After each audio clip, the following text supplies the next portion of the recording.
I'm going to talk, not about VNS actually, but I'm going to talk about neurostimulation within the brain. So the vagal nerve stimulator, as you know, is stimulating a peripheral nerve and has impact on the central nervous system. But I'm going to focus really on primarily deep brain stimulation of the centromedian nucleus. So neuromodulation is really available. The idea is that the brain is an electrical organ and seizures are an abnormal electrical activity. So it makes sense that you would fight that perhaps or control it with electricity. And there was two really advances that made this very possible. The first is that we now have small devices that can be placed in the body that can produce an electrical signal. And this is being used in multiple diseases of the nervous system. The most common one actually is Parkinson's, but dystonia, which is an abnormal movement disorder, or tremor. And I think seizures are a little bit late to the party since it's been used for Parkinson's for a very long time. The other advance is really that MRI has allowed the surgeons to very carefully target small regions of the brain. And that's making it very possible for them to use this electrical devices to stimulate very small areas carefully. So this is a slide that just gives you a sense of all the different areas in epilepsy that people have been targeting. And essentially any area of the brain can be targeted with electricity. For seizures, it's important to understand where the seizures are coming from so that you know which area should be targeted. And I'm going to focus very much today on the area in LGS that has been primarily studied and that I've placed devices in my patients. And it's the centromedian nucleus, which I'll show you a picture of in a minute. But if you don't have atonic, tonic, absence seizures, you might benefit from a different focus.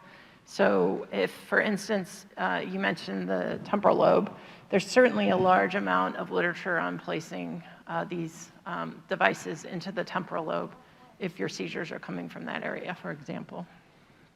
So where is the centromedian nucleus? This is where the word deep comes from because this is an MRI. And what you can see is that the centromedian nucleus is this tiny little structure on both sides of the brain, very deep in the middle. So the arrows are pointing to that structure, and you get a sense of how tiny it is. It is a very small structure. So what becomes very important is that you have a surgeon that can hit that very deep little structure. This is one of the first papers to really describe the results of placing a device in the deep brain. And this was published in 2013. So that gives you an idea that we're about 10 years into the literature on this. And this study was a small number of patients, but the red line is the generalized seizures, so those tonic, atonics, atypical absence seizures. They had an 80% reduction in their patients with deep brain stimulation. If you looked at seizures that were more focal, so coming from the frontal lobe, the reduction was much less. So what that's telling us is that you have to think about what seizure type the patient has, and is it the seizure type that you need to target, is the centromedian nucleus the correct site? For frontal seizures, there's another area of the brain that is often targeted with more success. What you see is that this is another different study on the right, that there was a marked reduction in seizures in patients, tonic, atypical absence, atonic seizures, and bilateral generalized tonic-tonic seizures. Those p-values are incredibly impressive. And one patient became seizure-free. So it did not make everyone seizure-free, but 90% of patients were considered responders, meaning 50%, greater than 50% reduction. And remember when Dr. Perry showed you those slides, medications don't do that typically. 90% would be a home run, beyond all home runs for our medications. The other interesting thing was there was some improvements in other aspects of the patient. They had an improvement in attention, and when you looked at their quality of life, this is a small number of patients though, you can see these are quality of life measures. They had a pretty impressive improvement in those as well. So it not only improved seizures, but it also seemed to help with other aspects of life. This was a very, very important study, the ESTEL trial. And the Lennox-Gastaut Syndrome Foundation has actually supported 2 people on this slide. Linda Dalek received a grant from you all. And Aaron Warren also received a grant from this group. The study itself was funded because it's such a large, it's such a large amount of money required to fund a clinical trial study. But really, this is the kind of thing that you can give seed funding to really set off a bigger trial. So the ESTEL trial showed that deep brain stimulation does help seizures. It is not perfect, but it is pretty impressive. So the way the trial is set up, and the results are published, basically 20 patients were identified that had Lennox-Gastaut, might benefit from this device. And so they collected the data on their seizures prior to doing the device. Then they placed the device into the patients. And then so all patients got the implantation, but some of them had the electrical portion of the device turned on, and some of them did not immediately. So, and then the researchers didn't know which patients got the device turned on and which ones did not get the device turned on. So there could be no bias as far as knowing if the device was turned on and having an effect. So this is as close as you can get into a device study as blinding of the researchers. And what you can see is that there is a pretty impressive effect of placing the device. So remember, the little electrical wires are going into the centromedian nucleus, and even patients that didn't have it turned on initially had some effect, and that's called a lesional effect. And I had one patient who actually from 100 seizures a day was seizure-free for over 1.5 years, just placing the device into the centromedian nucleus. Not everyone had such a profound improvement, but what you can also see is that I think it's supposed to be a red line, but on here it looks kind of gray. But there is a bit of a difference. So the gray upper line, maybe it is red, is a little bit less effective in getting rid of seizures than the turned on group. So that's that blue line. So they had like a 20 to 30% reduction in their seizures. And when the gray line or red line, whatever color it is for you, was turned on, then they also had a further improvement in their seizure control. And that was just them counting seizures, so in the A. And when you look at the B, they looked at EEG reduction in seizures, and that was even more impressive. Almost 50% seizure reduction on EEG. And down below is just showing you kind of each patient's particular reduction in seizures. And what you can see is one patient on the far end did not have a reduction in seizures, actually had more. But everyone else had a reduction in seizures, including a couple patients that were 90 to 100% seizure-free. So it was quite exciting that this result came out, that this placement of the DBS in the centromedian nucleus does seem to help with seizures. They did not do a lot of neuropsych testing in these patients, but they did find that most patients had an improved alertness. And then 74% of the patients reported just better. The patients are better overall. Some patients reported that they were the same, and one reported worse. The interesting thing was even a patient that said they were the same had a 77% reduction in seizures. So they were really going for the home run and didn't quite manage to get there. So I think there's a lot still to be learned about this device. So I think we're still in the learning phase, but it's pretty exciting. And the percent reduction in seizures are quite a bit beyond what have been seen in most drug trials. So there were many adverse events. So an adverse event is something that is felt to be a problem during the study related to the device. 3 of the 20 patients had what was called post-operative edema.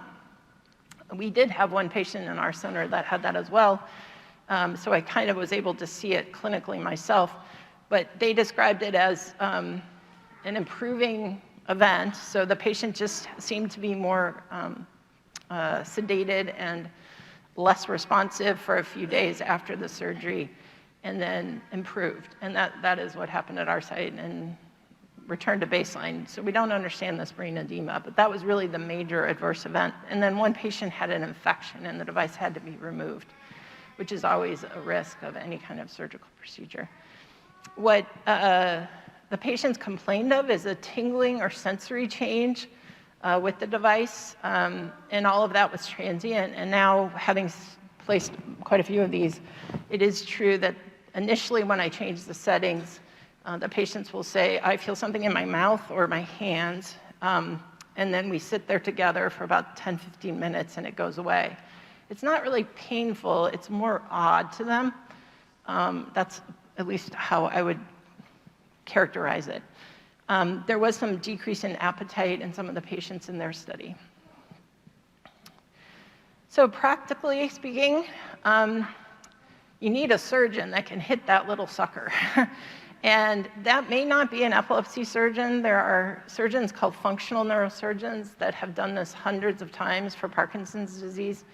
And at our center, we use a combination of my epilepsy surgeon and a functional neurosurgeon to plan the trajectories, and that's gone well. So if you are talking with your neurologist about this, the surgeon you go to may be the typical epilepsy surgeon, or it may be a functional neurosurgeon. And then you need an epileptologist to tweak the settings. And I can tell you, I have spent a long time tweaking settings, trying to find the best one for each patient. And over time, they've kind of coalesced into a few settings. So with a lot of trial and error, I think I have settings that work for the majority of patients, but not all. So it really is quite a bit of tweaking, and it can't be done remotely, meaning I can't just call you on the phone and put the phone over the device and we'll tweak it. So you do have to visit your epileptologist fairly often. And then I thought this would be an issue when we started doing this, and it would be challenging to get insurance to pay for the devices, but I have not, I'm probably dooming myself here, I have not had any problems with insurance. So maybe it will become a problem, but right now they've covered it. So I wanted to introduce you to a mom who very graciously agreed to talk to you today. I recorded this over Zoom, and this was a patient of mine who had a DBS placed about 18 months ago. And now I'm not sure, can you run the video, or do I do it? All right. Thank you so much for agreeing to share your experience with the deep brain stimulator for this group. So my first question is, how long ago did Levi get this implanted? So he had it implanted September of 2020, so we're just over 18 months. Okay. And how did the post-op course go for you? So a couple of things we were really surprised about. He was discharged from having brain surgery, directly from the ICU. He was out in about 24 hours, so we were really surprised at how quickly he recovered and came to. I wasn't quite prepared for the amount of swelling that was going to happen around the face and the head. It was normal, but I just, I wasn't quite expecting that when it happened. But the staff was great and really kind of assured us that no, everything's fine. That's to be expected when you have that kind of surgery. Okay. Do you feel like it's been a good device for him, or are you not satisfied with it? No, we've been really happy with it. Initially post-op, he was having probably 20 to 40 seizures a day at that point, mostly small, not a lot of tonic-clonics at that point. But yeah, I think initially post-op, I think we only had one seizure within a week. And with his condition, as the brain healed, they kind of gradually came back. But really for us, that was if we can really figure out and dial in what these settings should be like, we know that there's a really good chance that we can replicate that initial post-op response. And so, it's been trial and error, kind of trying to figure out what settings work for him. But that's the beauty of this device, is that it's not like you put it in and like it is what, you've been really great about, working on the device and figuring out settings to make sure that that we're really giving him a personalized, treatment plan with it. Mm-hmm. And how are his seizures now? They've actually been really great. I mean, great as in not great seizures, very few breakthroughs.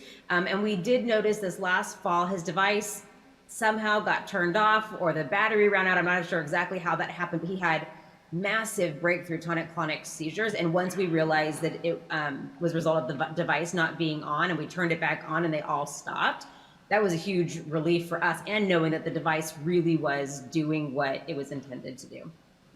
Has there been any other side effects that, like a negative way, that things have changed?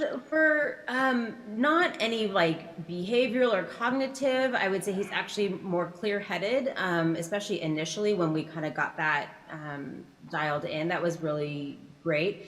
I think some of the negative things that we've experienced for him is that when he charging, it kind of annoys him. And his scar sites are really sensitive. So trying to keep the areas nice and clean, or to even be able to use some of the adhesive patches for charging has not really worked so great for us. But again, those are minimal annoyances when it comes to the type of relief he's getting. Okay. One of the things I know you wanted was to remove some of his seizure meds, but have we been able to do that?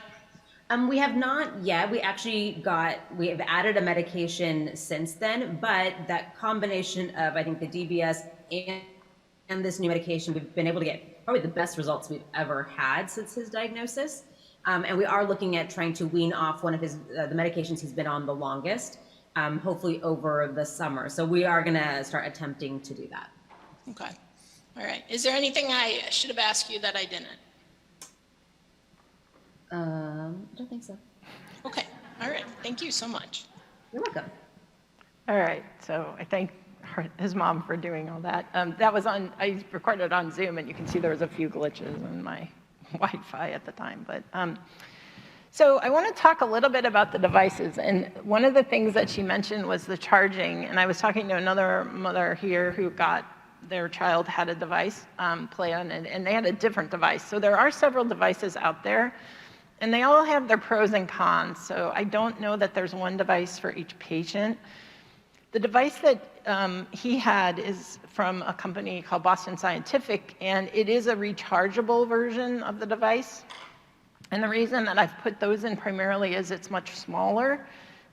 It doesn't have a battery in it that's large to keep the device going for several years.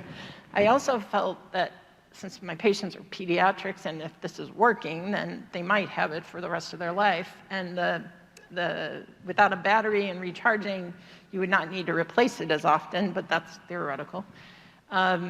So Boston Scientific and Medtronic, and then there's a whole host of other companies that make these around the world. But within the US, I would say Medtronic and the Boston Scientific devices are the primary ones. And the way that it works is that the device, the battery part of it is just like the VNS, or the electrical part of it is just like the VNS. It's placed in the chest wall underneath the skin, and then two wires are connected up into the brain, and they go deep into the Centromedian nucleus. The only major difference I would say between the Boston Scientific and the Medtronic is this charging thing. The Medtronic one just has a large battery, and it doesn't require charging. The other type of device that's been mentioned is the responsive neurostimulator, and this has primarily been used in patients that have more focal abnormalities. So the way this device works is it's placed into the skull, like underneath, a little hole is dug out, and it's placed in the skull. And then up to 2, soon to be 4, different contacts are placed into areas of the brain. And this device is responsive because the device is actually recording the seizures. And then it sends an electrical signal when it detects a seizure. So that's what that's showing there. That's some recordings from a patient that has a seizure detected, and then those orange spikes are the electrical stimulation going into that area. This has not been used very much in Lennox-Gastaut, I would say. It probably will be more so. There is a trial that's just starting for patients now with Lennox-Gastaut, but with generalized seizures of different type. So all three of these devices are out there. I don't know which one is best for each patient. If you're a small, petite girl, the Medtronic one is pretty large for your chest, so I just put one in a very thin teenager, and I think that worked better for her than the larger Medtronic one. And I have not placed an RNS in anyone for Centromedian, but I think it could be done. Yeah. So that's what I just told you about. And I think I would say at this point, really what your surgeon and your neurologist is most comfortable with is probably a reasonable choice. So I want to thank everyone, and especially thank the Lennox-Gastaut Syndrome Foundation for funding the Archer Lab, because I think that's going to provide you with a lot of information and a lot more comfort for the community of neurologists and epilepsy surgeons in the country to really use this device. So I'll take any questions if we have time. I don't know if we do.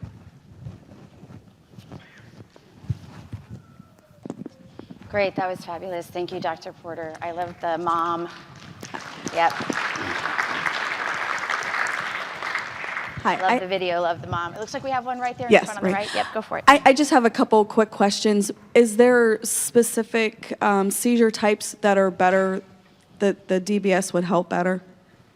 Yeah, so the data is that it's pretty helpful for generalized seizures. So the whole group of seizures that most patients with Lennox-Gastaut have, the tonic, the atonics,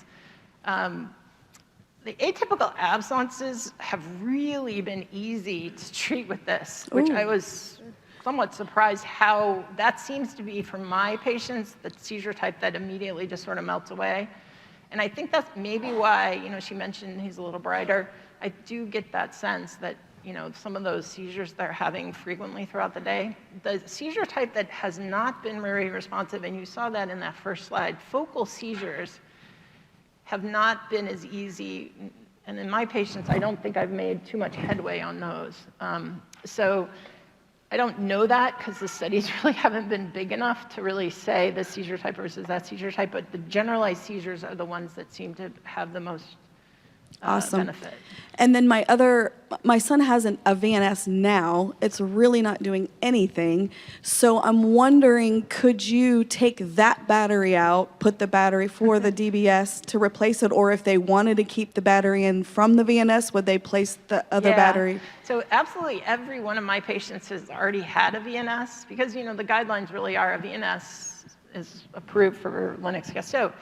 So I have placed a DBS in a patient that has a VNS, and I've had some referrals from outside about this, and they wanted to take out the VNS, and I've been like, well, it's not clear to me you need to. And, with the VNS, you never know. It might be doing something. So I must say that it's possible that the DBS and the VNS somehow are working together. I don't know that, but it's not a problem to put both in.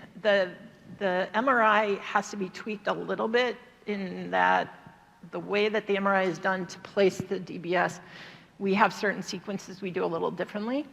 But the gist of it is we do it, and we have not taken anything out, though you could, perhaps. Right here in the back. Hi, I'm Jamie. I'm the New Hampshire ambassador. And my son, Andrew, who just turned 15 in May, this isn't really a question, just more of a FYI for anybody in the room. He has a relatively newer procedure done last October where they used the RNS device placed as a deep brain stimulator. And if you have questions and you need to contact me, just go through the LGS Foundation. They'll get you in touch with me and I can answer any questions. But I will say that it's a very slow, somewhat frustrating process for me because the adjustments are every 3 months.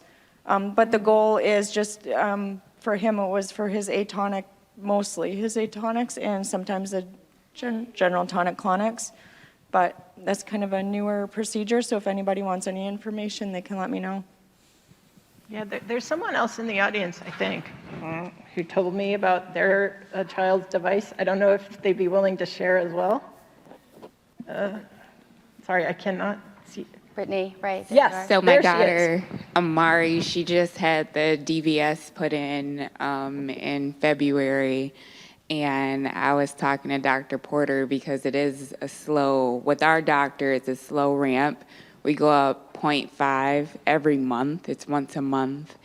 And to get to the goal of 5, she's at 3 right now. But what I will say about it is it's kind of life-changing. It helped my daughter. Most of you have seen her. She's out there. But we went from over 20 seizures a day, and in month 3, we dropped down to maybe 2. And we're still ramping up.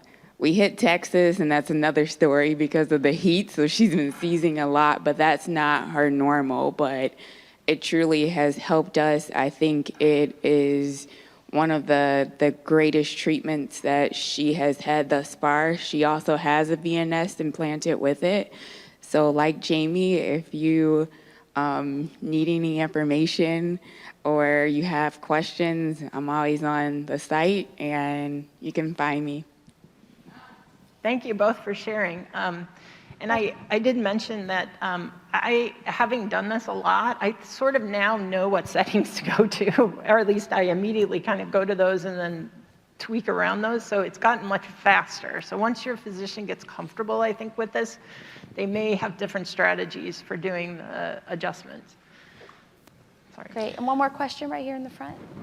I noticed that in one of our, I don't know if it was the first lecture, when they were discussing sort of LGS and the impacts and the different parts of the brain that seem to be more mediated for those with LGS, even though there are some, for instance, my daughter has subcortical band heterotopia, so it's, it's the entire cortex, so there's not a whole lot you can do with that. But interestingly, she also, and a lot of children with her disorder also have like hypoplasia of the cerebellum and sort of other anomalies that were all associated with those components, which I noticed. And I noticed there was different spots where they've trialed with that. Is there any data on some of those other areas of the brain with LGS that have been effective, or has it always been the Centromedian? Yeah, so I don't think there's been enough published data really on these other sites in LGS. Like, okay. I'm not aware of it. But I think that, so how do I approach a patient? Would you benefit from a DBS? I really focus on the EEG and the seizure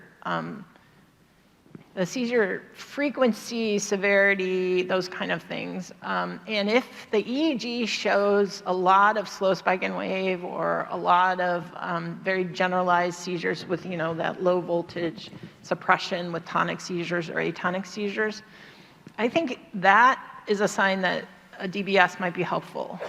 I focus less on,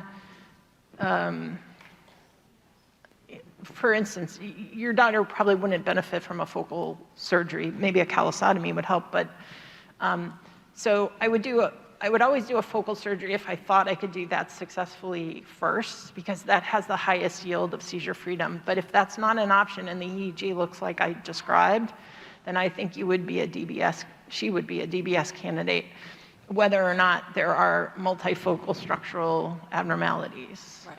So I think I take each person as they come, but I think she might be a candidate. It really would be a discussion between you and her neurologist and the surgeon. But having those abnormalities, I would go to the Centromedian nucleus, I think. Right. We got a VNS instead. I wanted to play it on a safer road, one step Totally at a time. Reasonable. But I feel like more has come out in the last few years. We've definitely been doing more RNS and DBS, and I don't want to be the first person in a trial, but I don't mind being in the beginning part. But I have seen some I have seen some really good outcomes overall. Like you said, there's nothing perfect. There's some kids that really have a profound effect from like a corpus callosotomy, and then there are some that don't. I think it's always a hard decision, but I think it's a much bigger decision. VNS wasn't brain surgery, it was like 2 hours in the OR and then you go home. So I guess I think in a logical approach that was the least invasive option, and you kind of just work from there. But it's nice to know that there are people in this group that have actually had it and their experience. And it was funny because Brittany, I didn't remember this, I guess, but we talked at the last LGS meeting, maybe, I can't remember when that was, even because of COVID. And so I think that put the spark in her mind, so this will spark all of you perhaps, and you can go back and think about it. And it's totally reasonable to take kind of a multi-step approach. Like I said, all my patients already have a VNS, because that's sort of, but when the VNS doesn't work, then I think this is a nice option. And we've debated a lot amongst our, there's like 10 epileptologists where I am at, and we all sit around and talk about each patient. And we spent a lot of time, do we always put a VNS in first, or can we now go to the DBS directly? I think it's a good question. Great. So I know Dr. Porter and Dr. Perry will both be here. I mean, these are really the world experts on these topics. So if you have questions, in addition, the people from VNS are here. We actually did a survey in the community about VNS, and there's a lot of misconceptions. If you have one of the older devices with 2 prongs, do you have to switch the whole thing out? Where do you place the battery pack? Can you get an MRI? So if you have these types of questions, please come and ask, and let's give them all a round of applause. Thanks, Dr. Porter.